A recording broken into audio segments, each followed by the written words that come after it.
The massive holographic display flickered to life in the center of Terra Station's command room. Admiral Kim Soo-jin stood perfectly still, her black uniform crisp against the blue glow of the screens surrounding her.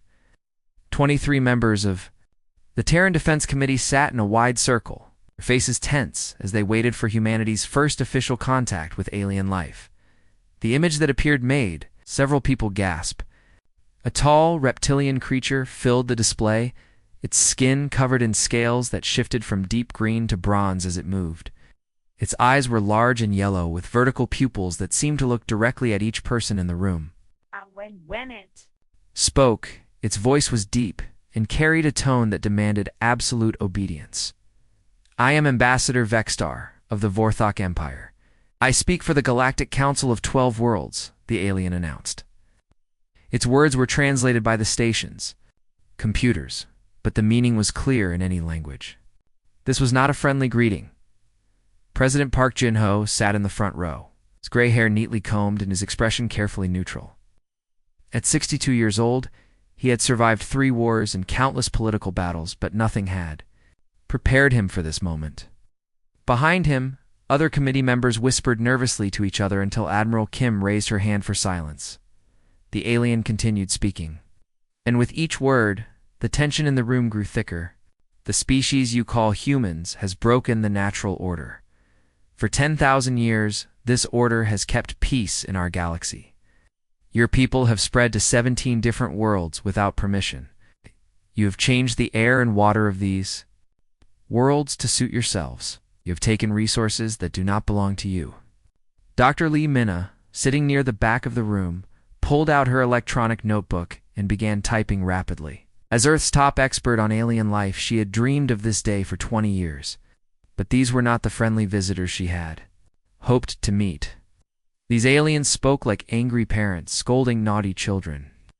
You have 60 of your days to obey our commands, Vexstar said, his scaled face showing no emotion.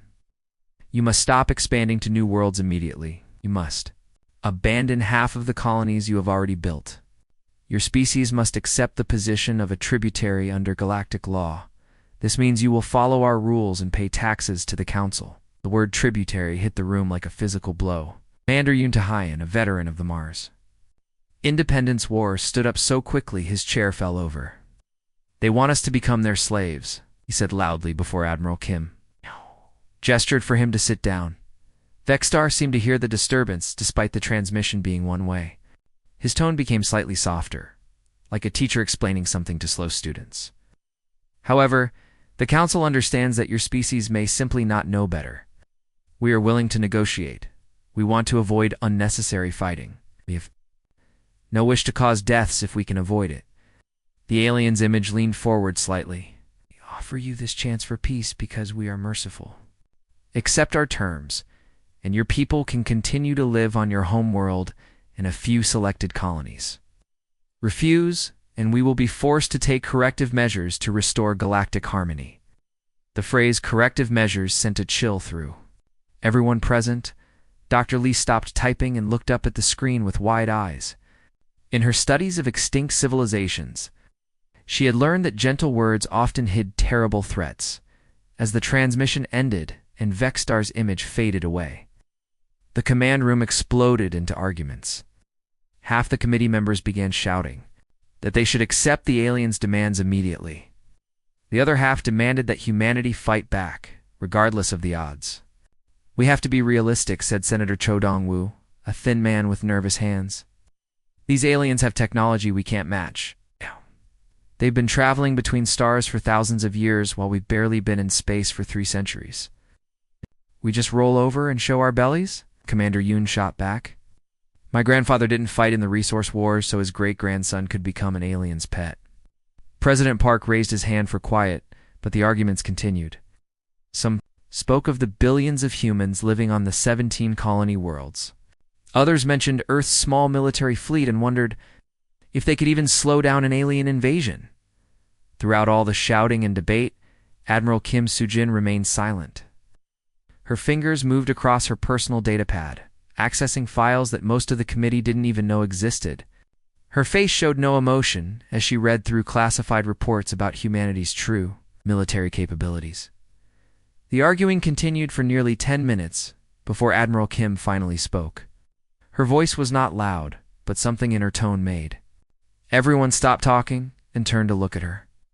"They think we're children playing with fire," she said, closing her data pad with a soft click. Her dark eyes scanned the faces around her. Several committee members felt uncomfortable under her steady gaze. A small, cold smile appeared on her lips as she continued. "They have no idea what fire can do."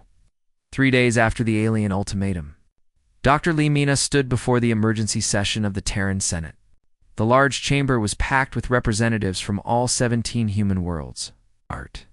Their faces grim as they waited for her report. Behind her, a massive screen displayed images of the 12 alien species that made up the Galactic Council. "Have studied every piece of information we could gather about these aliens," Dr. Lee began, her voice steady despite the weight of what she was about to reveal. "What I found changes everything we thought we knew about our place in the universe." She clicked a button on her remote, and the screen showed evolutionary trees of the Council species. Every single one of these alien races evolved from prey animals. The Vorthok, who delivered the ultimatum, descended from plant-eating lizards that survived by hiding in caves and changing their skin color to blend with rocks. Senator Cho Dong-woo leaned forward in his seat. "It means they think like prey animals," Dr. Lee explained. "When faced with a larger predator, their first instinct is to submit or hide.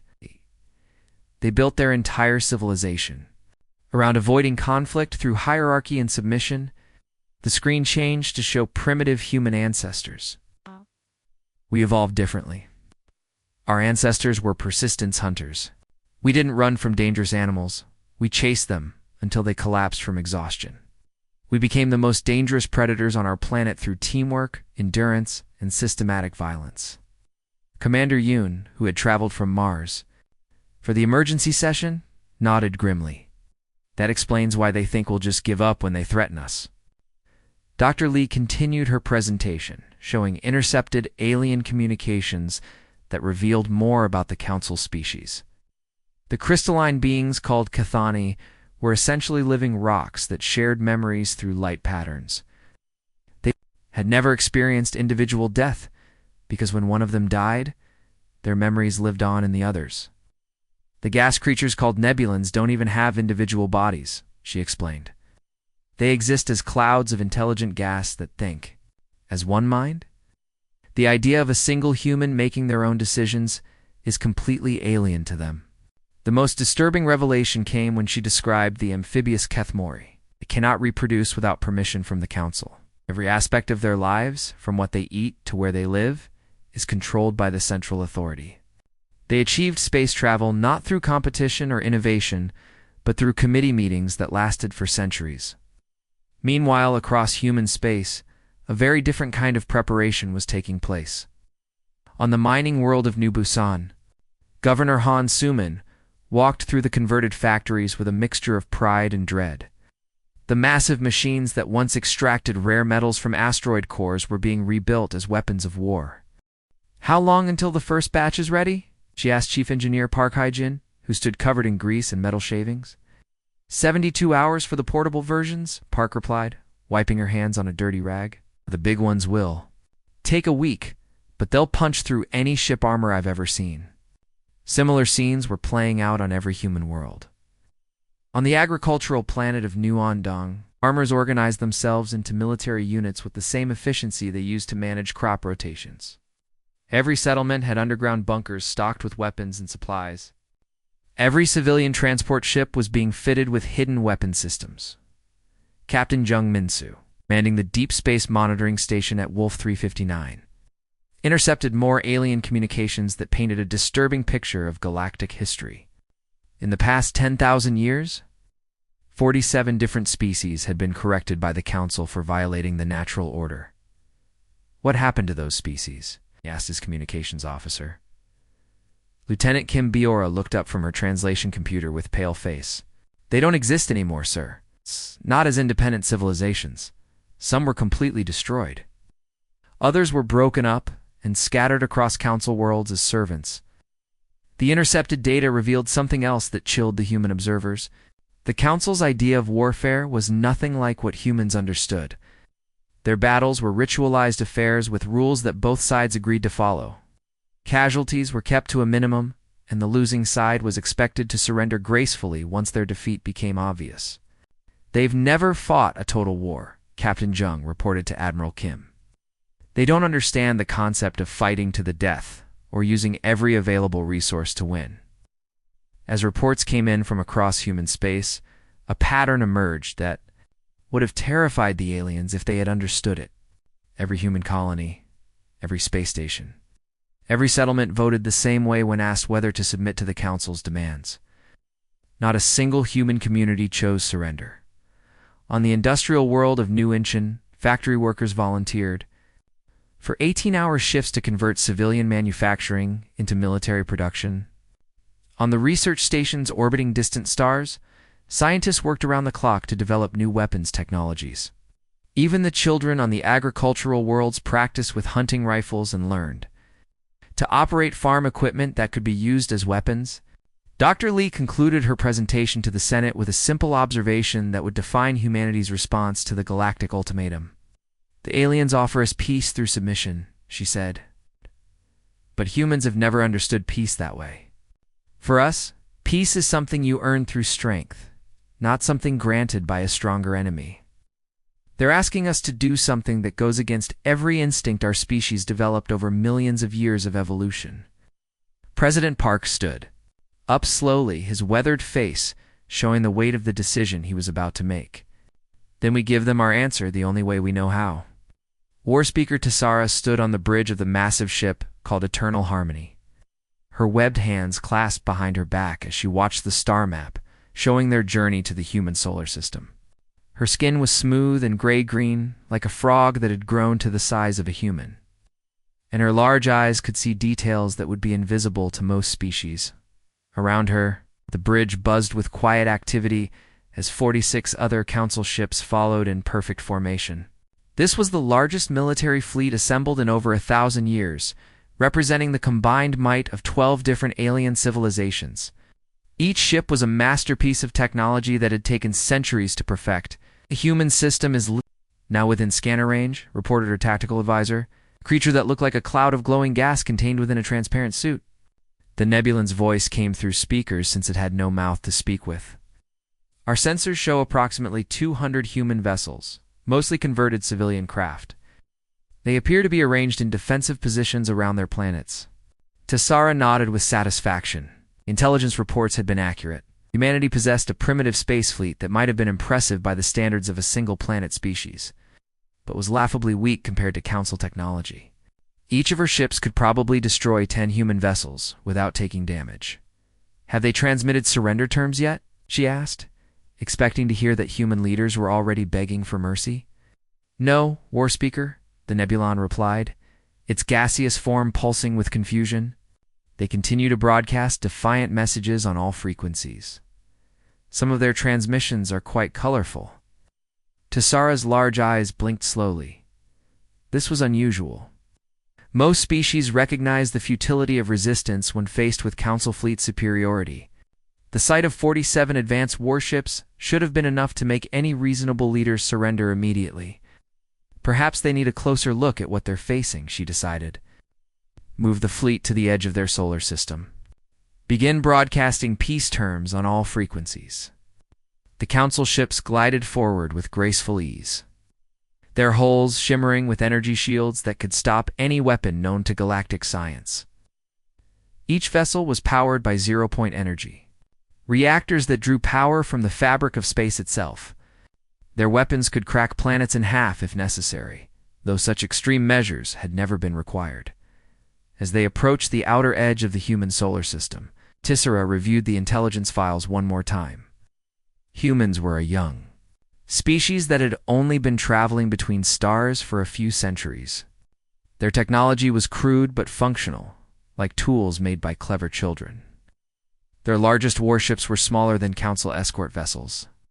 "Begin the broadcast," she ordered.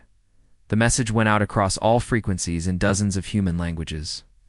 Tessara's words were carefully chosen to sound both firm and merciful. This is War Speaker Tisara of the Galactic Council Fleet. We have come to restore order to this system, but we have no desire for unnecessary bloodshed. She paused, letting the weight of her words sink in. Humanity will be permitted to keep their homeworld of Earth and one colony of their choosing.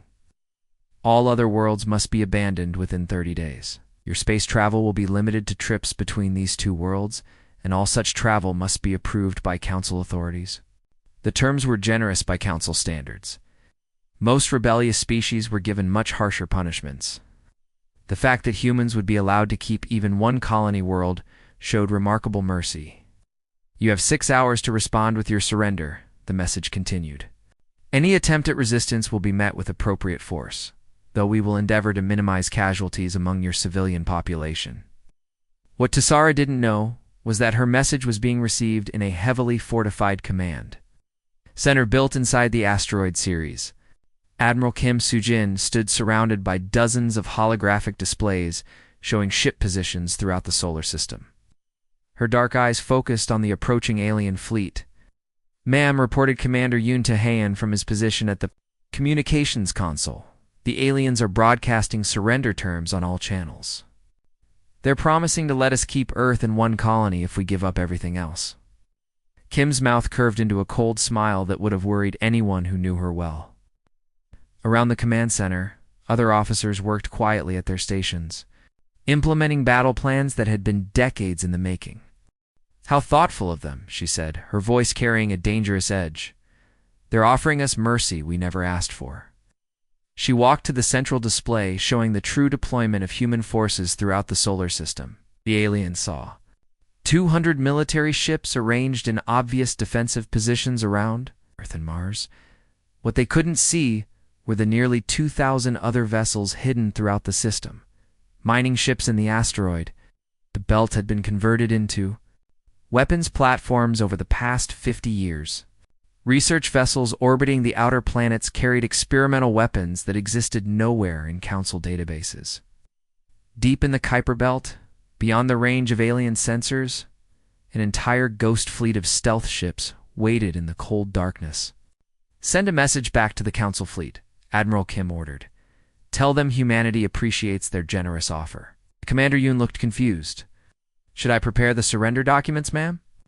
Kim's smile grew wider and significantly. "More frightening, no, Commander. Tell them we appreciate the offer, but we have a counter-proposal." She turned to face the display showing the alien fleet, her reflection visible in the holographic light. "Show them what happens when someone threatens Earth." The Battle of Seoul began exactly as War Speaker Tessera expected it would.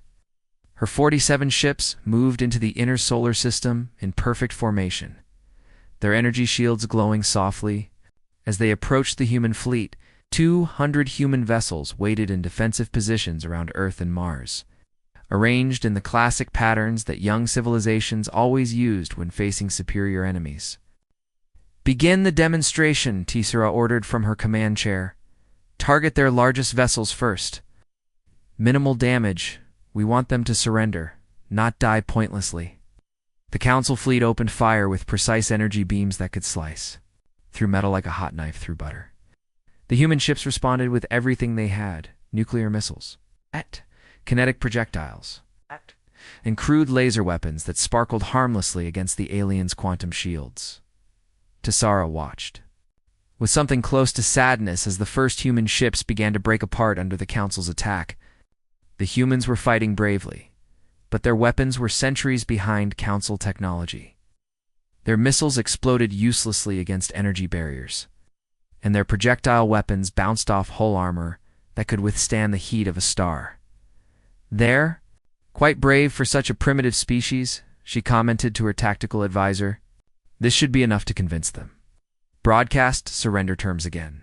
Within the first 30 minutes, nearly 50 human ships had been destroyed or disabled. The remaining vessels continued fighting, but their formation was breaking apart. Some ships tried to ram the Council vessels in desperate suicide attacks, but even these were stopped by the energy shields. "The humans are requesting a ceasefire," reported the communications officer. "They wish to discuss terms." Tisera nodded with satisfaction. "Accept their surrender. We'll be generous in victory." That was when everything changed. all across the solar system. Objects that had been floating peacefully in space suddenly came alive. Mining ships in the asteroid belt, which had been ignored as harmless civilian vessels, opened hidden weapon bays and began firing. Cargo haulers near Jupiter revealed themselves to be disguised warships. Research stations orbiting Saturn launched clouds of attack drones in the space of 5 minutes. The Council fleet found itself surrounded by nearly 2,000 human vessels, each one armed and ready for battle. "This is impossible," the tactical advisor gasped, its gaseous form flickering with alarm. "Our sensors showed only civilian ships." From her command center on Ceres, Admiral Kim's voice crackled across every human communication channel. "All units execute Broken Arrow protocol. No prisoners, no retreat, no mercy." The real battle began. The Ghost Fleet emerged from the cold darkness beyond Pluto, like nightmares made real. These were ships that had been built in secret over 50 years. Their crews living in isolation in the outer solar system, waiting for this moment. They struck at the rear of the Council formation, while the destroyed human navy revealed its deception. Many of the ships that appeared to be wrecked were still functional. Their crews had ejected escape pods and debris to fake their destruction, then waited for the perfect moment to rejoin the battle. Now they attacked from positions the aliens thought were safe. Captain Jung Min-soo commanded a converted mining ship called New Seoul. When the Council fleet had first appeared, his vessel had been dismissed as a harmless civilian craft. Now its massive drilling equipment had been converted into weapons that could punch through alien armor. "Target their command ship," Jung ordered his crew. "For going down, we're taking their leader with us." The New Seoul charged directly at the Eternal Harmony, its improvised weapons blazing. The alien ship's shields held, but Jung had expected that. When his weapons finally failed and his ship began to break apart, he made a decision that would have horrified any Council species. "All hands, prepare for ramming speed," he announced over the ship's intercom. "It's been an honor serving with you." The New Seoul smashed directly into the Council flagship's shield generator, both ships disappearing in a ball of nuclear fire. Jung's final transmission echoed across the battlefield. "Tell the Council this is what happens when you threaten."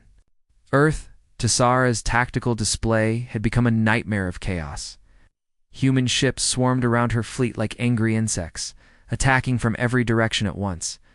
They didn't follow any recognizable pattern of warfare. When their weapons were destroyed, they used their ships as weapons. When their ships were crippled, crews overloaded their reactors to create massive explosions that damaged nearby Council vessels. "This isn't warfare," she whispered, watching her technologically superior fleet fall apart. "This is madness." The humans fought with a brutality that the Council had never experienced. They showed no mercy, asked for no quarter, and seemed willing to die as long as they could take an enemy with them. Ships that should have surrendered when damaged instead became suicide weapons. Crews that should have evacuated instead stayed at their posts until the very end. In 6 hours, the largest fleet assembled in over a millennium was reduced to 12 heavily damaged ships fleeing toward the edge of the solar system. Behind them, the wreckage of both fleets drifted in the cold of space. Testament to a battle that had changed the galaxy forever, as the survivors limped away from Earth. They carried with them reports that would shake every Council world. Humanity had not just defeated them, they had revealed that everything the Council believed about warfare was wrong. The age of galactic peace through submission was over. 6 months after the Battle of Seoul, the Great Council chamber on Prima Concordia had never been so quiet. Representatives from 12 alien species sat in their traditional seats. But the atmosphere was completely different from any meeting in the past 10,000 years. For the first time in galactic history, they were not the ones making demands. Massive holographic display activated, showing the image of President Park Jin-ho. Behind him stood Admiral Kim Soo-jin, a uniform bearing new decorations that the Council members recognized as human military honors. But it was not the sight of these two humans that made the alien representatives shift nervously in their seats. It was what they represented. Honored members of the Galactic Council, President Park began. His voice calm, but carrying an undertone that none of them had ever heard from a supposedly inferior species. We are here to discuss the future of galactic civilization. Ambassador Vexstar, the same reptilian creature who had delivered the ultimatum 6 months earlier, spoke first. His scales had lost their confident bronze coloring and appeared dull, gray. The Council is prepared to discuss reasonable terms for ending hostilities between our peoples. President Park's expression didn't change. We are not here to negotiate an end to hostilities. The hostilities ended when your fleet retreated from our solar system. We are here to discuss your crimes against galactic civilization. The word crimes sent a ripple of shock through the assembled aliens. No species had ever accused the Council of wrongdoing before. How many civilizations have you corrected over the past 10,000 years? Park asked, his voice growing harder. Intelligence teams have been quite busy since the battle. We visited the ruins of 47. It's different species that refused to submit to your natural order. How many of them chose extinction rather than slavery? War Speaker Tessara, one of only 3 Council military commanders to survive the Battle of Sol, stood up slowly. Her amphibious features showed signs of stress that her species rarely displayed. The Council's actions were taken to maintain galactic peace and stability. Admiral Kim stepped forward, her cold smile visible even through the holographic transmission. Peace through fear is not peace, it's oppression. And as you've learned, oppression only works until someone decides to fight back. She activated her own display, showing star maps marked with red dots. It represented a Council world that had received human visitors in the month since Sol. We know where every one of your worlds is located. We know your population. Centers.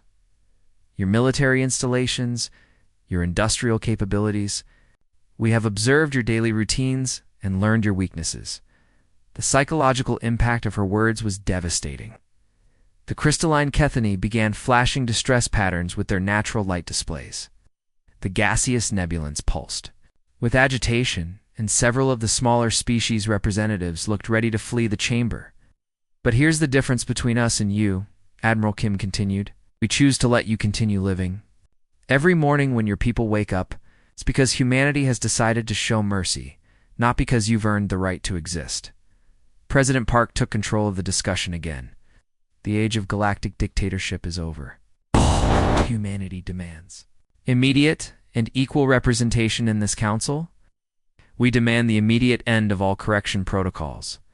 Every species in this galaxy has the right to determine their own destiny without interference from this body. Ambassador Vexstar's voice was barely above a whisper. These terms are unprecedented. So was your ultimatum to us, Park replied. The difference is that we have proven we can enforce our demands, or Speaker Tessara provided what would become her final military report to the Council. Her words would be studied by xenobiologists across the galaxy for generations. The humans are not like us. They cannot be negotiated with using traditional diplomatic methods. They cannot be intimidated because they do not fear death. Cannot be controlled because they value freedom more than safety. She paused, her large eyes reflecting the weight of her next words. They can only be respected as equals or destroyed completely, and we have learned that we cannot destroy them. Dr. Lee Mina's scientific analysis of the battle had been distributed to every Council world. Her conclusion was simple but revolutionary. Humanity represents evolution's answer to 10,000 years of galactic stagnation. They are what happens when intelligence develops alongside hunting instincts instead of despite them. They are proof that predator species can achieve spaceflight and civilization. The Council's vote was unanimous, though not enthusiastic. Protocols for correcting rebellious species were officially ended. Humanity was granted equal status within the Galactic Council. Most importantly, every species in the galaxy was given the right to self-determination without Council interference. As the session ended, President Park made one final statement that would echo through galactic history. You came to us offering peace in exchange for submission. You thought your mercy was a gift we should be grateful for. Instead, you learned that true peace can only exist between equals. Human colonial ships resumed their expansion across the galaxy, now flying under official Galactic Council protection. But the real victory was not territorial. For the first time in 10,000 years, galactic peace existed not through submission to a higher authority, but through mutual respect enforced by the knowledge that any aggressor would face consequences. The Council had offered humanity mercy they never requested. Earth's response had been a battle fleet that became the foundation for a new kind of civilization, one where strength, not submission, guaranteed survival. The galaxy would never be the same.